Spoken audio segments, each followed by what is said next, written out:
Hello नमस्कार student, welcome to innovation study channel. आप सभी का यहाँ पे स्वागत करते हैं।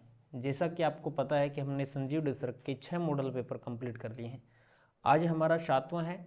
इसके बाद में हमारा आने वाला है लास्ट एंड फाइनल 8वां मॉडल पेपर, यानी संजीव डेसरक 4 क्लासों में हमारी कंप्लीट हो जाएगी। 7वें के 2, 8वें के 2 बच्चे हैं। लाइक शेयर कमेंट करके जरूर बताएं क्लास कैसी लग रही है, आपको समझ में आ रहा है या नहीं आ रहा।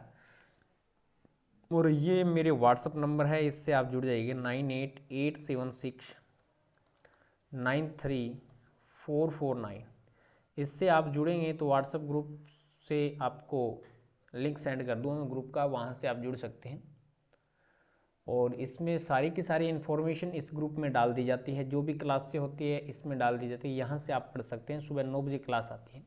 अगर कोई विद्यार्थी चैनल पर नया है तो चैनल को सब्सक्राइब करके पास में जो बेल आइकन है उसको जरूर दबा लें, ताकि प्रत्येक क्लास का नोटिफिकेशन आपको मिलता रहे। प्यारे विद्यार्थियों, यहाँ पे पहला प्रश्न करते हैं। जैसा कि प्रश्न संख्या आपको दिखाई दे रही है, परमेय संख्याओं के लिए योज्य तत्समक होता है। जैसे कोई संख्या है, जैसे 2 है, 2 का योज्य तत्समक क्या होगा?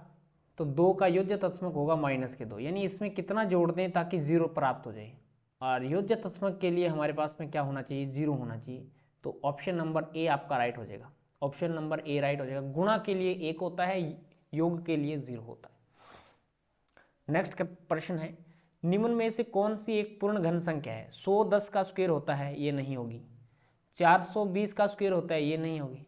600 न तो किसी का स्क्वायर होता है न किसी का क्यूब होता है, लेकिन 1000 होती है, वो 10 का क्यूब होती है। यानी आप 10 को 3 बार आपस में मल्टीप्लाई करेंगे तो आपके पास 1000 प्राप्त होगा। और 1000 का अगर आपसे क्यूब रूट पूछ लेना निकालने को, तो 1000 का 10 होगा। तो ऑप्शन नंबर आपके पास में डी हो जाएगा। पहले में आएगा ए, दूसरे में आएगा द। नेक्स्ट प्रश्न है, 10 किलोमीटर प्रति घंटा का 30 किलोमीटर प्रति घंटा से अनुपात। 10 किलोमीटर 1 घंटा और 30 किलोमीटर प्रति घंटा का अनुपात बताना है। तो 10/30 कर दें, 10/30 कर देंगे तो इसका जो अनुपात होगा क्या होगा? 0 से 0 कर देगा, 1:3 हो जाएगा। अनुपात का मतलब भाग देना होता है, तो 1:3 हो जाएगा। ऑप्शन नंबर बी राइट हो जाएगा। तीसरे का ऑप्शन नंबर बी राइट हो जाएगा, 1:3, यानी ऑप्शन नंबर इसमें आ जाएगा ब। नेक्स्ट है, राम किसी कार्य को 20 दिन में समाप्त कर सकते हैं।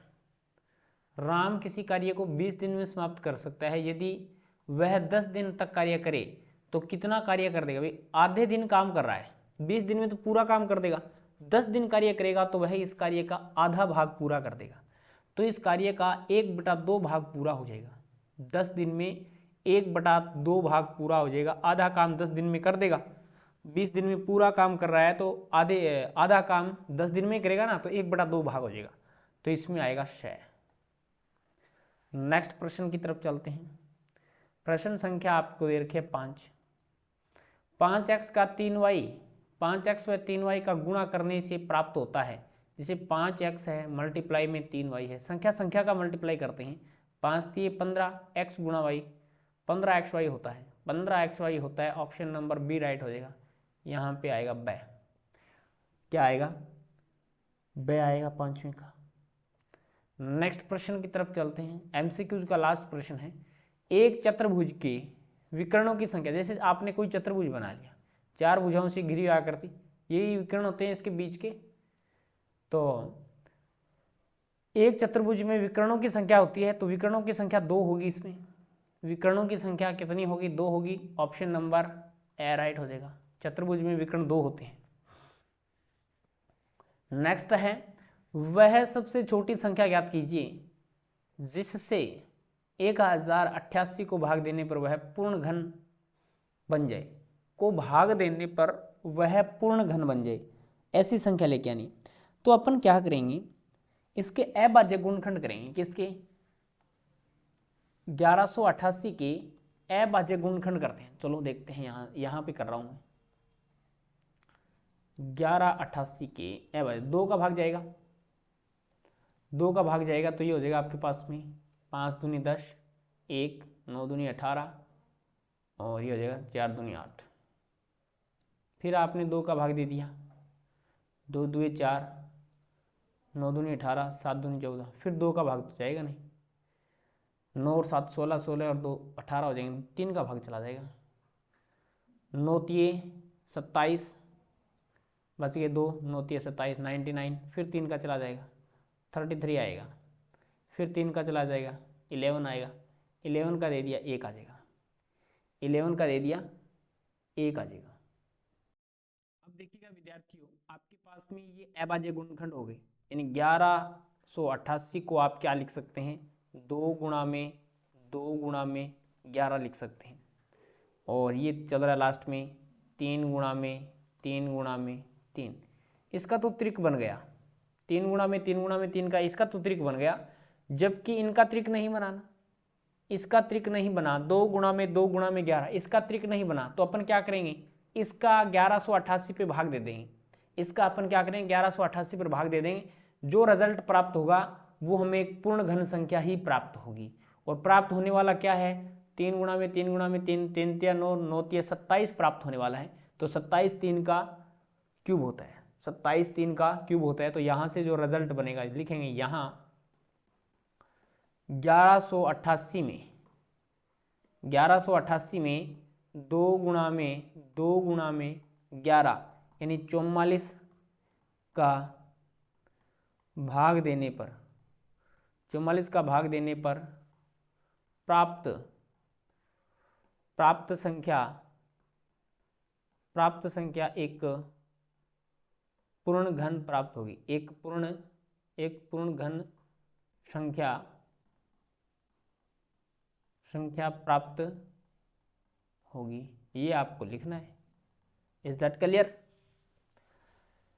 चलते हैं नेक्स्ट प्रश्न की तरफ। प्रश्न संख्या आ जाती है 8। एक पदी युग्म 4p3 माइनस में 4p की पावर 3 है और ये माइनस 3p का गुणनफल ज्ञात कीजिए। तो इसका मल्टीप्लाई कर देते हैं, संख्या का मल्टीप्लाई होगा, 4p की पावर 3 मल्टीप्लाई में माइनस के 3p है, तो संख्या का माइनस आ जाएगा एक, तो 4 तिये 12, p की पावर 3 और p की पावर 1 है, तो p की पावर कितनी हो जाएगी, 3 प्लस में 1 4 हो जाएगी। आधार समान होने पे घातें जुड़ जाती हैं, तो इसका जो रिजल्ट बनेगा वो ये बनेगा। छोटे क्वेश्चन है, नॉर्मल क्वेश्चन है, बहुत ही ईजी है। नेक्स्ट प्रश्न की तरफ चलते हैं। प्रश्न संख्या 9 में आपको क्या दे रखा है, बताइए एक आयत उत्तल चतुर्भुज कैसे होगा। आपको इसकी डेफिनेशन बतानी है, कब हो सकता है ये आप अच्छे से जान। अब यहाँ पे आपसे उत्तल आयत की डेफिनेशन पूछी एक तरीके से, इसके बारे में आप क्या जानते हैं। तो देखो, उत्तल आयत बनाते हैं, जैसे कोई भी आयत चतुर्भुज बनाए, उसके जो विकर्ण खींचेंगे ना, जिसके विकर्ण खींचेंगे वो क्या आएंगे, एकदम मध्य में आएंगे, आकृति के बीच में से आएंगे। ऐसे आपने कोई आकृति बना दी, देखो मैं 2 आकृति बना रहा हूं, ये आकृति है। अगर इसका मैं विकर्ण खींचूंगा ना, इसका जो विकर्ण खींचूंगा, ये तो बाहर की तरफ जा रहा है। जैसे कोई थोड़ा सा और बनाऊं, मैं थोड़ा सा डिटेल से बना दूं, ऐसे ये आकृति बना दी।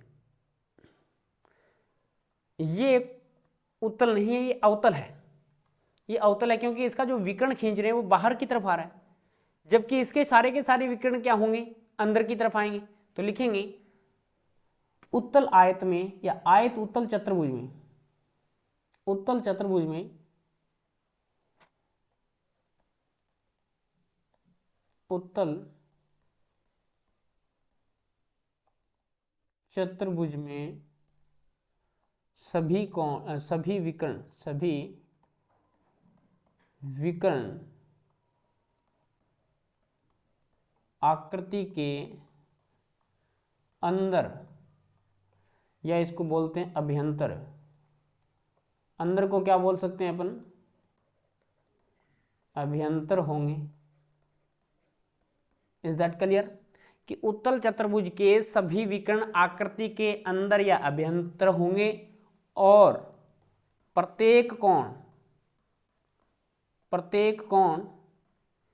180 डिग्री से कम होगा। और प्रत्येक कोण 180 डिग्री से, 180 डिग्री होता है रैखिक कोण, मान लेते हैं ये बिंदु है, इस पे जो एंगल बनेगा वो 180 बनेगा, तो हमेशा ही 180 से कम होगा। प्रत्येक कोण काउंट कर लेना, कोई 120 का हो सकता है, कोई 150 का हो सकता है, लेकिन पूरा 180 का कभी नहीं होगा। तो ये उत्तल चतुर्भुज के आकृति के बारे में आपको डेफिनेशन 2 बातें बतानी थी जो आपने बता दी है, इसका ले सकते हैं स्क्रीनशॉट। नेक्स्ट प्रश्न की तरफ चलते हैं। प्रश्न संख्या आपको दे रखी है 10। दिए गए बेलन का आयतन ज्ञात कीजिए। बेलन का आयतन ज्ञात करना है। बेलन के आयतन का फॉर्मूला होता है पाई आर स्क्वायर एच, ये आपको याद रखना पड़ेगा भाई, वहां पे कोई नहीं बताएगा आपको। तो ये पाई का मान होता है 22/7। आर का मान कितना है, रेडियस होती है, त्रिज्या होती है आर, जैसे कि आपको डायग्राम में दिखाई दे रहा है 7, स्क्वायर लगा रखा है तो 2 बार लिख दें, यानी 2 बार होगा। ऊंचाई कितनी दे रखी है, 10 दे रखी है। 7 से 7 कट जाएगा, 7 से 7 कटेगा, 22 आता है 154, 154 गुणा में 10, ये हो जाएगा आपको 1540, 1540। और ये आएगा किस में, सेंटीमीटर की क्यूब में आएगा, सेंटीमीटर की क्यूब में आएगा। तो ये हो जाएगा आपके पास में 1540 सेंटीमीटर। आयतन होता है क्यूब में और क्षेत्रफल होता है स्क्वायर में, तो क्षेत्रफल पूछता तो हमें सेंटीमीटर स्क्वायर में कर देते, लेकिन यहाँ पे आयतन पूछा है तो ये आएगा सेंटीमीटर क्यूब में।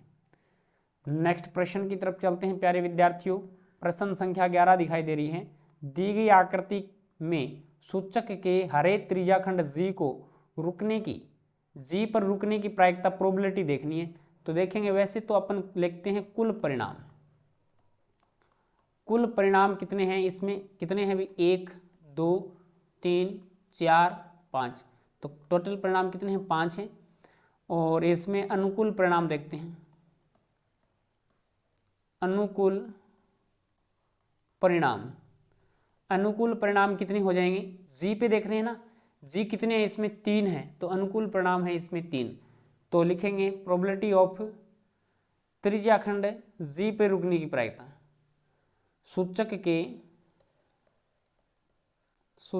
के हरे त्रिज्याखंड पर रुकने की प्रायिकता, ठीक है, सूचक के हरे त्रिज्याखंड पे रुकने की प्रायिकता अनुकूल परिणाम बटे कुल परिणाम होता है। अनुकूल परिणाम 3 है, कुल परिणाम 5 है, तो 3/5 हो जाएगा। आंसर क्या आएगा, 3/5 आएगा। अभीष्ट प्रायिकता आ गई आपके पास में। नेक्स्ट प्रश्न की तरफ चलते हैं। प्रश्न संख्या 12, इसमें सत्य और असत्य बताने हैं, जैसा कि आपको प्रश्न संख्या दिखाई दे रही है। निम्नलिखित कथनों को पढ़कर सत्य असत्य में उपयुक्त पे निशान लगाना है।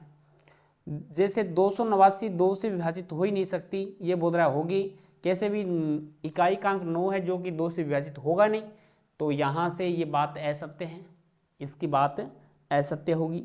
दूसरा है 118 9 से विभाजित होगा, 109 से विभाजित नहीं होगा। 118 का सम कर लेते हैं, ये कितनी संख्याएं होगी, 10 हो गई, योग इनका आ रहा 10 आ रहा, 10 9 से विभाजित नहीं है, तो ये भी बात, इसकी बात सही है। ये भी बोल रहा है कि विभाजित नहीं होगी, अपन भी कह रहे हैं कि विभाजित नहीं होगी। 2045 10 से विभाजित है, 2045 है वो 10 से विभाजित नहीं हो सकती। 10 से विभाजित होने के लिए इकाई का नंबर इसमें 0 होना जरूरी है, जो कि यहाँ पे तो इकाई का अंक 5 है, तो ये 10 से विभाजित नहीं होगी, ये बात इसकी गलत है। संख्या 954 3 से विभाजित है। संख्या 954 जोड़ लो, 954 को जोड़ेंगे तो ये कितना होगा, 18 होगा। 18 3 से विभाजित है, तो ये भी 3 से विभाजित होगा, तो ये गुड पे टिक कर दें, ये बात सत्य है इसकी, ये इससे विभाजित हो जाएगा। नेक्स्ट प्रश्न की तरफ चलते हैं। एक आपको नीचे दे रखा है, क्या है, निम्नलिखित में से कौन कौन प्रिज्म है, ये आपको बताना है। कौन कौन प्रिज्म है, प्रिज्म आप जानते हैं, जैसे आपने बुक में पढ़ा होगा, प्रिज्म जो श्वेत प्रकाश जिसके अंदर आता है, इसके बाद में वो कहे 7 रंगों में व्यक्त हो जाता है, वो होता है प्रिज्म। वैसे कांच का बना होता है, उसमें जब अपन श्वेत प्रकाश को डालते हैं तो बाहर निकलता है, तो कई रंगों में व्यक्त होकर निकलता है, उसे अपन प्रिज्म कहेंगे। एक कील है, ये कील प्रिज्म नहीं होगी, प्रिज्म नहीं है, कील होती है वो प्रिज्म नहीं है। जैसे बिना छिली हुई पेंसिल, पेंसिल में कितने भाग होते हैं, जैसे कितने फलक की होती है, ये इसमें काउंट करने 1 फलक, 2 फलक, 3 फलक, 4 फलक, 5 फलक, 6 फलक, 60 फलक ये होती है। ये एक प्रिज्म की तरह होती है। जो पेंसिल बिना सिली हुई पेंसिल होती है वो एक प्रिज्म की तरह होती है।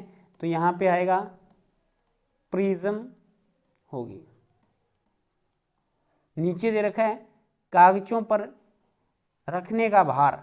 जैसे आपने कभी ऑफिस में देखा होगा, आपने कभी ऑफिस में देखा होगा एक गोल गोल हिस्से का होता है, गोल गोल पत्थर सा होता है जो नीचे से सपाट होता है, नीचे से सपाट होता है, ऊपर से ऐसे गुंबद का निकला होता है, उसमें थोड़ा सा वजन होता है, 100-150 ग्राम उसमें वजन होता है। उसको ऑफिस में क्या है, कागजों के ऊपर रखा जाता है। जब जैसे पंखे की हवा लगती है तो कागज उड़ते हैं, तो उसको रोकने के लिए उसको वजन के रूप में काम में लिया जाता है। तो वो क्या प्रिज्म होगा? नहीं, वो प्रिज्म का कार्य नहीं करता, एक प्रिज्म नहीं होता। तो ये देखिए कागजों पे रखने का जो भार होता है वो प्रिज्म नहीं होता, प्रिज्म नहीं होगा। इसके बाद में आपको नीचे दे रखा है एक बॉक्स दे रखा है जो क्या है, एक घन की आकृति का है, और घन की आकृति का है वो क्या होगा, एक प्रिज्म होगा। घन की आकृति का होगा वो क्या होगा, एक प्रिज्म होगा। Is that clear? नेक्स्ट प्रश्न की तरफ चलते हैं। प्रश्न संख्या आ जाती है 14। इसमें हमें बोला गया है जयपुर शहर में पिछले 5 वर्षों में विभिन्न कारणों से हुई सड़क दुर्घटना को निम्न पाई चार्ट में दर्शाया गया है। यदि कुल दुर्घटनाएं 900 हुई हो तो निम्नलिखित प्रश्नों के उत्तर दीजिए। निम्नलिखित प्रश्नों के आपको उत्तर देने हैं। अनुशासन भंग करने की कितनी दुर्घटनाएं हुई, सबसे कम दुर्घटनाएं किस कारण से हुई, ये आपको बताना है। नीचे पाई चार्ट आपको देखना है। तो ये आपका पाई चार्ट है। इसमें सबसे ज़्यादा अनुशासन भंग करने से दुर्घटनाएं 100 डिग्री पे हो रही हैं। यातायात नियमों की अवहेलना पे 60 डिग्री हो रही है। अचानक ब्रेक लगाने से 80 डिग्री हो रही है। शराब पीकर गाड़ी चलाना से 72% हो रही है। अनजाने कारणों से हो रही है 48%। तो सबसे ज़्यादा तो अनुशासन भंग करने से हो रही है। तो यहाँ पे पहला प्रश्न है अनुशासन भंग करने से कितनी दुर्घटनाएं होती है।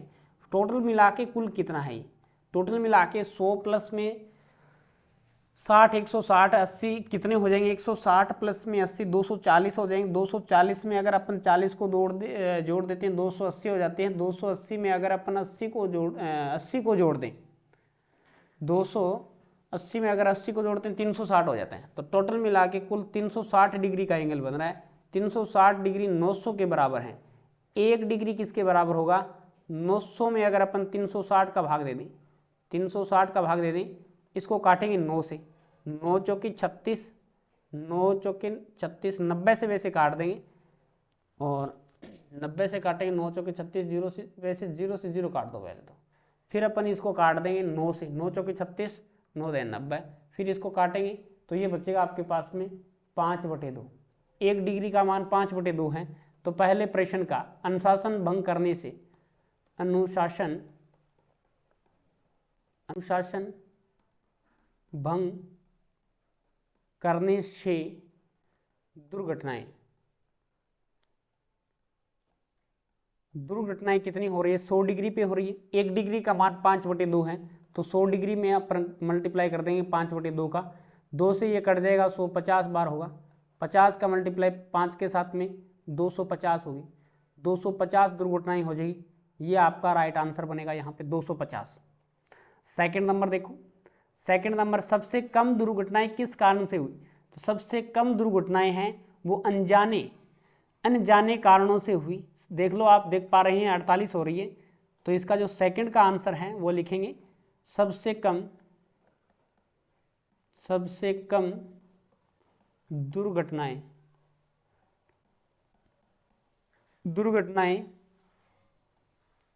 अनजाने कारणों से हुई। और कितनी हुई भी, 48 डिग्री हुई।